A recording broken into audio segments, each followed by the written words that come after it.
Hoy estamos ya en el último programa del curso 2021-2022 de los retos de la política. Y el invitado es un invitado excepcional, primero porque es amigo, y lo segundo porque es profesor de ciencia política de la Universidad de la República en Montevideo y secretario general de la Asociación Latinoamericana de Ciencia Política, Daniel Buquet. Bienvenido, Daniel, muchísimas gracias, bienvenido al programa, muchísimas gracias por participar en el mismo.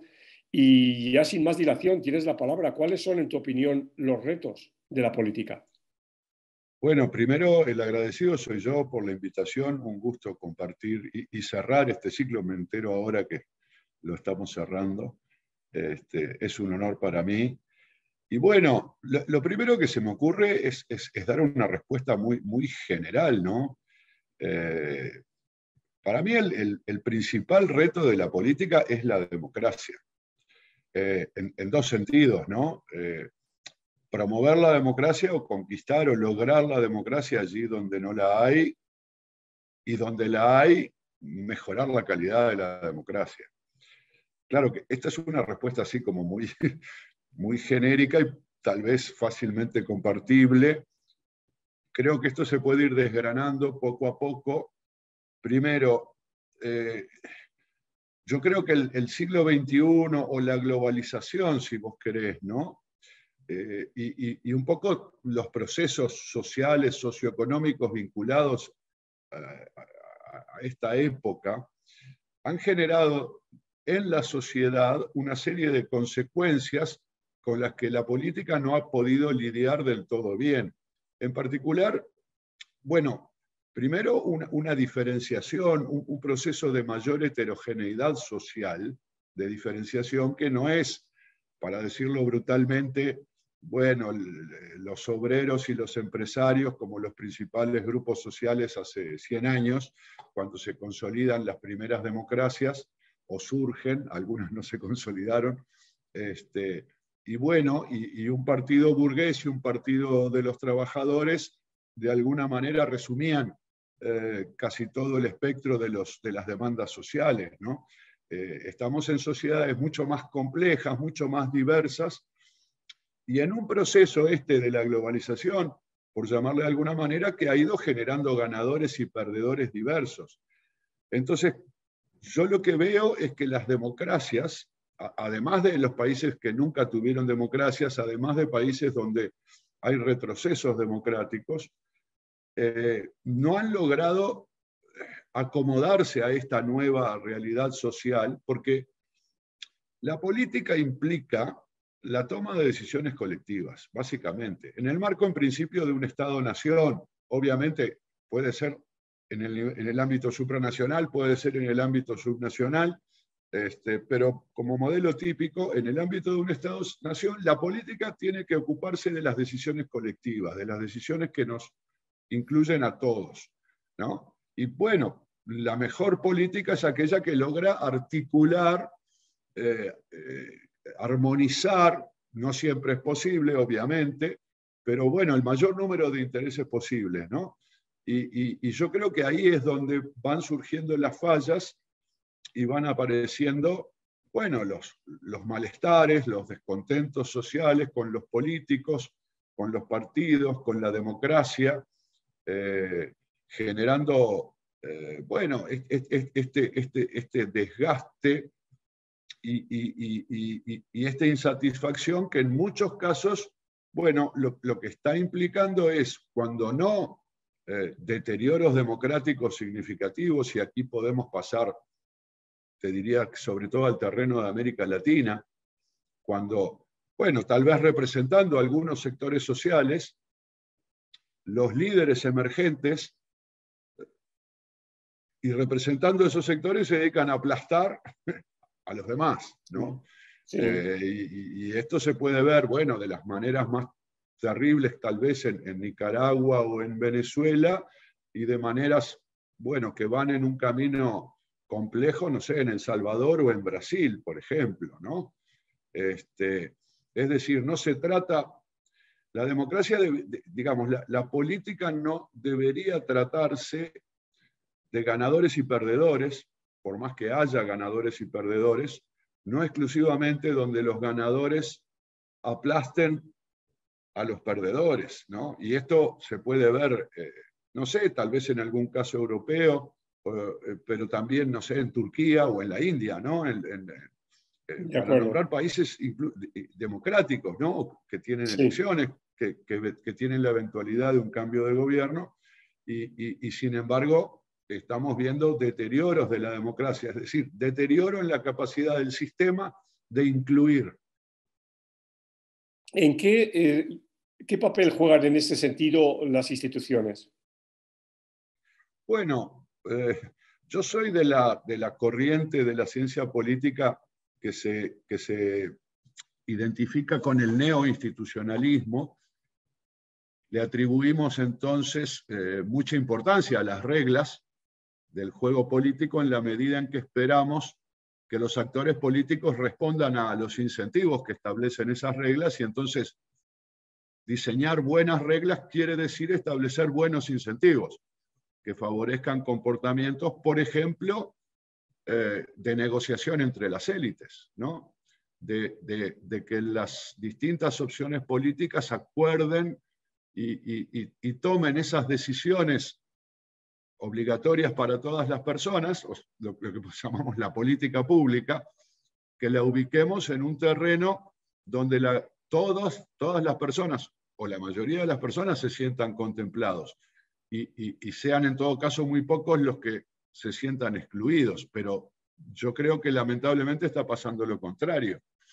En muchos casos, lo que vemos incluso, te diría, para poner algún ejemplo también, es que incluso la mayoría tiende a sentirse excluida, porque bueno, vos podés tener algunos gobiernos de corte autoritario, electos democráticamente, pero de corte autoritario, que logran apoyos mayoritarios estables, como El Salvador, Turquía, la India, ¿no? Para poner tres continentes distintos. Pero tenés casos como el reciente caso en Chile, por ejemplo. Allí obviamente hubo un proceso de deterioro de la opinión pública con respecto del sistema político, que rechazó ya no al gobierno para favorecer a la oposición, sino prácticamente que rechazó a todo el sistema político. Y producto de esas protestas, de esas movilizaciones que encarnaron este malestar, bueno, se produjo todo un proceso electoral que ubicó un nuevo gobierno, recientemente, del presidente Boric, y ese gobierno hoy no tiene el apoyo ni siquiera de la tercera parte de la población. Es decir, estamos en procesos que llevan de manera medio inexorable a que las mayorías se sientan excluidas, ¿no? Y esto tiene que ver con la globalización, tiene que ver con un problema, en este caso, digamos, de países que no estamos en los niveles máximos de desarrollo, pero esto también pasa en los países desarrollados, y es que el desarrollo tecnológico, el desarrollo de la producción de bienes y de servicios genera un conjunto de expectativas que muchas personas sienten que no pueden alcanzar y que el sistema los deja afuera, ¿no? En América Latina en una proporción mucho mayor que en Europa, por ejemplo. Y eso hace que esa gente no vea ningún camino, porque incluso la protesta que puede permitir un desahogo circunstancial, no está llevando a restablecer un sistema que contemple a esos mismos protestantes. Los protestantes protestan, los gobiernos pierden, ganan unos nuevos, y otra vez la gente se siente insatisfecha con los nuevos gobernantes. Y eso es un problema, bueno, que puede tener que ver con las reglas. A veces las reglas son demasiado... Yo creo que Chile es un ejemplo perfecto. Obviamente no tengo la solución, ¿no? Este es un tema particularmente complejo, pero Chile es un ejemplo de un sistema de reglas muy restrictivas. El sistema electoral chileno, sobre el sistema electoral y el sistema de gobierno, pero en particular el sistema electoral chileno, era un sistema muy restrictivo, que prácticamente impedía que aparecieran nuevos actores electorales que desafiaran a las dos grandes coaliciones que habían gobernado el país hasta hace muy poco tiempo. ese sistema es muy restrictivo, yo diría un sistema muy excluyente. Eso es un problema. Ahora, Chile hace unas reformas electorales, además del sacudón que tuvo en materia de opinión pública, pasa a un sistema electoral mucho más inclusivo, pero ahora parece que es demasiado inclusivo, ¿verdad? Es decir, la fórmula para que la gente se sienta incluida no necesariamente es un sistema en el que se le dé la más amplia y absoluta libertad a todas las personas y les reconozcan todos los derechos posibles e imaginables. Y estoy pensando ahora en el texto del proyecto de nueva constitución que tiene en Chile, que se acaba de aprobar y de formalizar, que está ya pendiente para el textualmente, y que parece que tiene eso, si leemos esa constitución, hablando de reglas, tenés más de 100 artículos que hablan de derechos, ¿no? Comparado con una constitución convencional, donde hay una pequeña parte programática que se establecen algunos principios básicos y los derechos de las personas.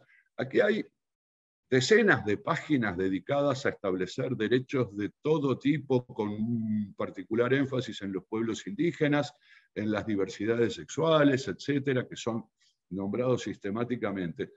Pero no parece que esa sea la solución, es decir, contraponer a un sistema muy rígido, muy excluyente, un sistema de apertura absoluta y total, que deja, digamos, en el camino las posibilidades de coordinación de los actores. Para representar intereses adecuadamente, hay un problema de coordinación. No se puede representar a millones de personas, millones de votantes que integran una sociedad, cada uno por su cuenta. Se necesitan agrupamientos, y en política esos agrupamientos les llamamos partidos políticos. Claro, pero fíjate, Daniel, que al principio en tus primeras palabras, lo que has venido a señalar también es esta enorme, ¿no?, heterogeneidad de la sociedad, esta enorme atomización y esta dificultad de integrar los grupos, y tú has puesto el ejemplo de partidos o grupo obrero frente a grupo burgués o grupo empresario, etcétera, ¿no? Es decir, el escenario, y esto no tiene nada que ver ahora ya con las reglas, el escenario es un escenario de una sociedad muy atomizada, muy individualizada, muy líquida, ¿no?, en los términos de Bauman, que intenta hacer política con las reglas de siempre, ¿no? Tú has empezado tu palabra diciendo que el principal reto de la política era la democracia. Pero ¿qué democracia? Porque nuestras teorías de la democracia las tenemos muy claras, sabemos cuál es la bibliografía, diría, del tema de la democracia. Pero ¿cuál democracia para el año 2022 con este tipo de sociedades tan fragmentadas? El ejemplo chileno es muy bueno, ¿no? Yo creo que se ha llegado al paroxismo, ¿no?, del individualismo, de los candidatos independientes, y no hay capacidad de generar agrupaciones, partidos o lo que sea que integre a esta gente, porque si la hay, estas agrupaciones al poco tiempo se diluyen, ¿no? Entonces, mi pregunta es cómo, con nuestros viejos instrumentos conceptuales en torno a la democracia y demás, integrar a estas mayorías, como has señalado tú, que no son estables, que no son coherentes, que cambian constantemente el objeto de su preocupación, de su satisfacción o de su insatisfacción. Sí, es efectivamente así. Y a ver, solo por lo anecdótico, cuando la Asamblea Constituyente terminó sus sesiones en Chile, el cántico que predominó entre los convencionales es: el pueblo unido avanza sin partidos. Sí, así gritaban, esa era la consigna. Creo que es un tremendo error, porque para empezar a responder, ¿qué democracia? Bueno, a ver, hay modelos de democracia alternativos a la democracia liberal. Democracia, para complementar, republicana, representativa, ¿verdad? Es decir, los regímenes democráticos a los que estamos acostumbrados. Obviamente, no hay un modelo ideal de estas democracias liberales.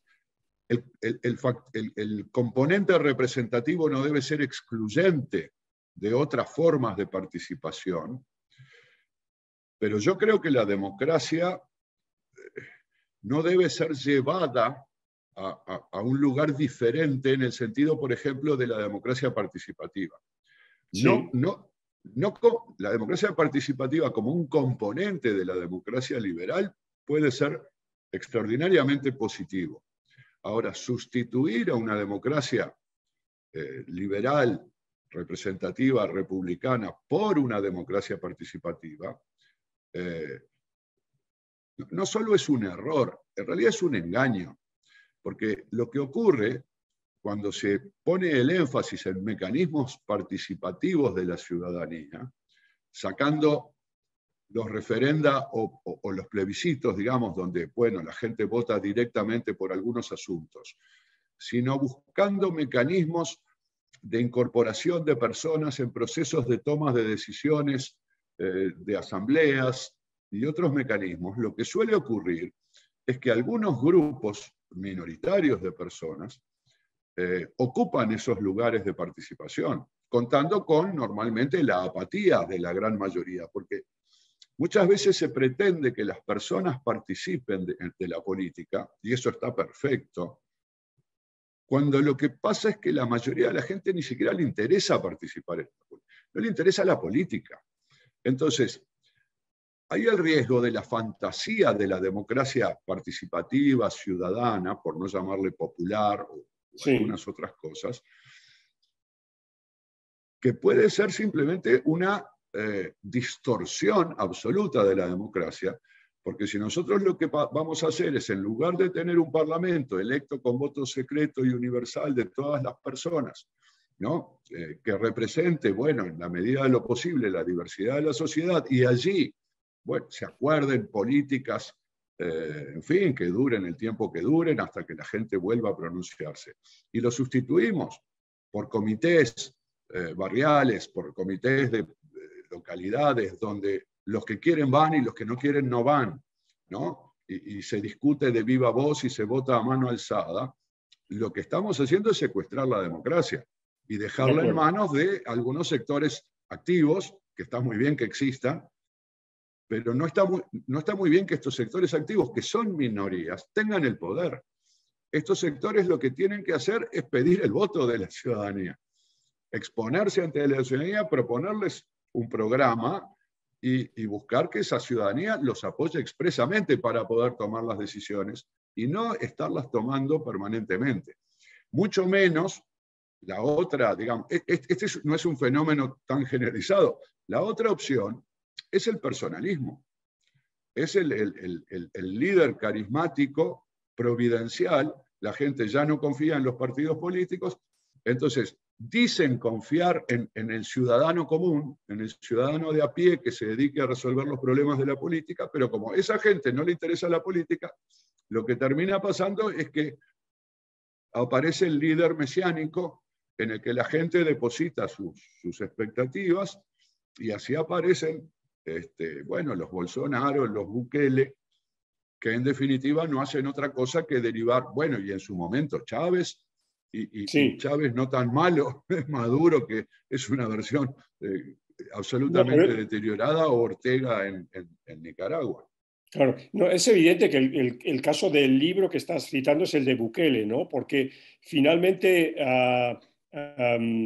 Bolsonaro tiene ahora mismo un apoyo, de acuerdo con las últimas encuestas, que no llega a un tercio del electorado. Sin embargo, lo increíble es que Bukele supera los 2/3 del electorado como índice de apoyo, ¿no? Entonces, ese sí que es un caso interesante y posiblemente podría ser comparable en ese sentido, y lo has hecho muy bien, con Chávez.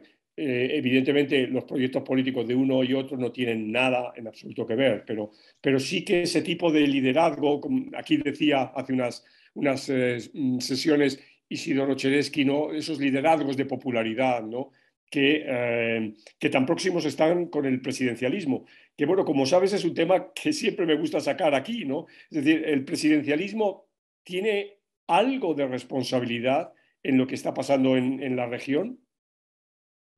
Sí, puede tenerla. Yo no soy partidario de la crítica lapidaria de Linz en su momento y esa versión de las diferencias entre nuestros regímenes de gobierno, pero bueno, de hecho podríamos hasta llamarle al presidencialismo un síntoma, una forma de dirimir la contienda política, porque en Europa se ha hablado de la presidencialización de las elecciones, ¿no? En Sí, Europa, digamos, sí, parlamentarista, se vota el Parlamento, no a los jefes de gobierno, pero cada vez más las elecciones son campañas detrás de un ¿no? individuo, sí, está de la claro, ¿eh? figura del líder del partido que tiene chance de ganar las elecciones. Y bueno, y pensemos en la India, ¿no? Que tampoco es un régimen presidencialista, pero Modi es un líder, bueno, Mm. en este caso hay componentes religiosos que, por suerte en América Latina, no tienen el peso que tienen en Turquía con Erdogan o con Modi en la India. El problema, el presidencialismo puede sí ayudar en la medida en que, como te pone una boleta para votar con el nombre de candidatos presidenciales, de alguna manera te enfoca en la personalización, pero la personalización es un fenómeno que trasciende al presidencialismo en sus formas convencionales. Pensemos en el surgimiento de Macron en Francia. Está bien que Francia elige presidente, pero es un régimen Mm. semipresidencial. Este, pero bueno, Johnson en Inglaterra, Sánchez en España, son líderes que de alguna manera ganaron elecciones sobre la base del apoyo a su figura, a su liderazgo. Merkel en su momento en Alemania, ¿no? Que era una figura bastante excluyente. O sea que, de todos modos, yo creo que en Inglaterra, España o Alemania, Francia no, no, al contrario, pero Sí, Inglaterra, España, Alemania, por ejemplo, son sistemas políticos donde los partidos conservan su relevancia. O sea, es correcto, estas sí. figuras líderes no eliminan al partido como referente, sobre todo programático y de largo plazo, de la política. Y eso es un factor que debemos promover y en el caso de América Latina y algunos países de Europa, recuperar. Que, que aparezcan Daniel, partidos que signifiquen algo para la gente. no quiero dejar pasar la oportunidad de preguntarte por Uruguay, la política y la especificidad de la política uruguaya. Yo podría haber hecho un chiste fácil en el primer minuto cuando hablaste de que la política estudia la democracia. El chiste fácil habría sido decir, eso lo dices porque eres uruguayo. Ah, pero, ¿cómo está la política hoy en Uruguay? Es una pregunta muy chorras, muy estamos ya además en la recta final de la grabación, pero para un público que posiblemente pueda ver esto, que no esté muy al día de la vida política uruguaya, ¿qué puedes señalar? ¿Qué notas puedes señalar? La democracia uruguaya sigue siendo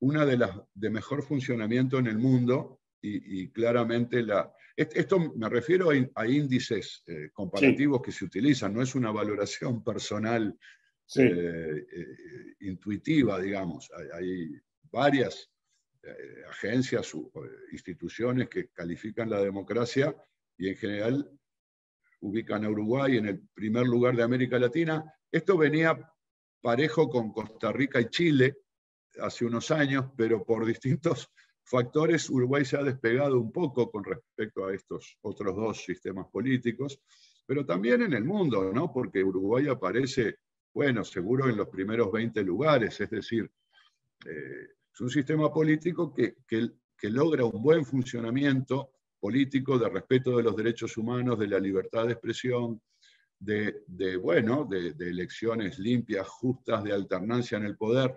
En este mismo momento estamos en un periodo relativamente conflictivo, diría yo, tal vez de un nivel de conflicto en el plano político mayor al promedio. El gobierno actual es un gobierno de derecha que sucede a 15 años de gobiernos de izquierda, 3 administraciones consecutivas, Esto de por sí implicó cierta rispidez, porque desacomodó un poco sobre todo a los ex gobernantes de izquierda que después de 15 años en el poder tuvieron que lograr ubicarse en la oposición. A su vez el gobierno es un gobierno que no es de un partido, sino que es una coalición que integra 5 partidos, 3 de ellos relevantes, decisivos en términos de formar la mayoría parlamentaria, pero además otros 2 socios pequeños, lo cual hace que el gobierno tenga algunas complicaciones para su funcionamiento, tenga determinadas urgencias. En particular el gobierno decidió, bueno, todo esto además en medio de la pandemia, ¿no? Entonces el gobierno en particular decidió llevar adelante la mayor parte de su programa, el programa que acordaron los 5 partidos de la coalición a través de un único proyecto de ley. Esto es bastante extraordinario, utilizando además un mecanismo constitucional que es la urgente consideración, lo que le da al Parlamento un plazo muy acotado para el tratamiento del proyecto. Entonces aprobaron en una sola ley lo que podrían haber sido entre 10 y 15 leyes diferentes, porque abarca muy diversas áreas. La ley motivó una recolección de firmas, en Uruguay esto es posible, para impugnar la ley en un referéndum.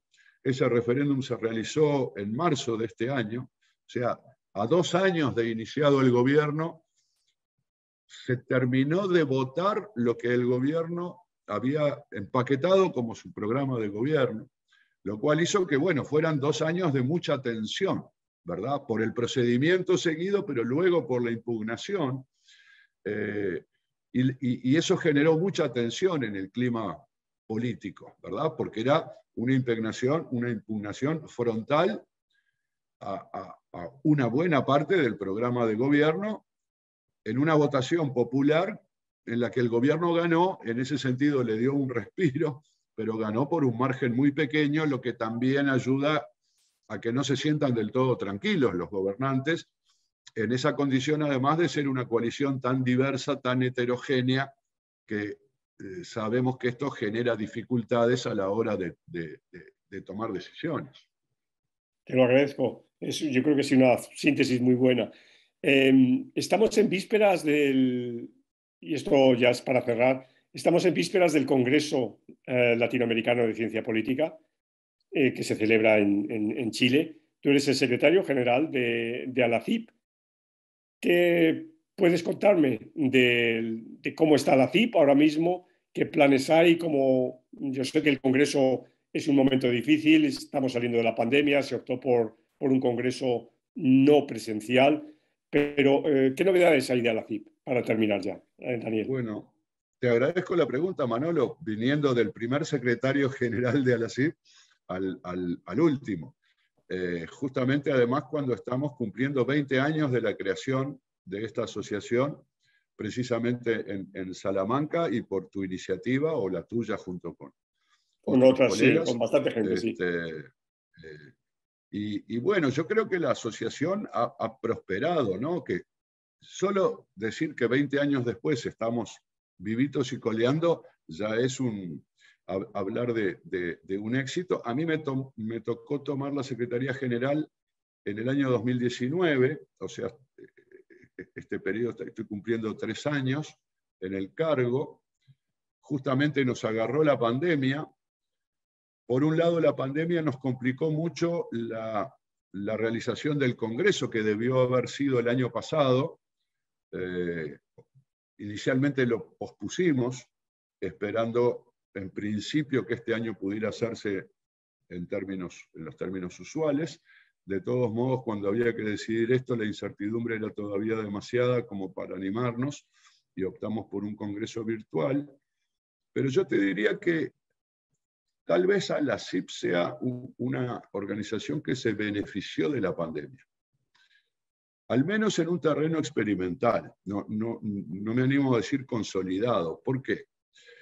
Porque, por ejemplo, desde el punto de vista orgánico, simplemente orgánico, el Comité Ejecutivo de ALACIP, que es un organismo muy grande y es quien gobierna ALACIP, se reunía con muy poca frecuencia, porque las reuniones eran presenciales, se reunían los congresos y se reunía ocasionalmente cuando varios de los miembros se podían encontrar en algún otro lugar. El uso de estos medios que estamos usando ahora para comunicarnos hizo que pudiéramos establecer, por ejemplo, una reunión semestral, una mitad de año, fin de año del comité ejecutivo, y esto ha facilitado mucho. Pero eso incluso es lo de menos, porque decidimos, sobre todo cuando decidimos posponer el Congreso, y además funcionando en el comité ejecutivo a través de comisiones temáticas que, bueno, que han pasado a hacerse cargo de ciertas áreas de trabajo, comenzamos a hacer, tratando de cubrir la ausencia del Congreso, actividades online. Hicimos varias,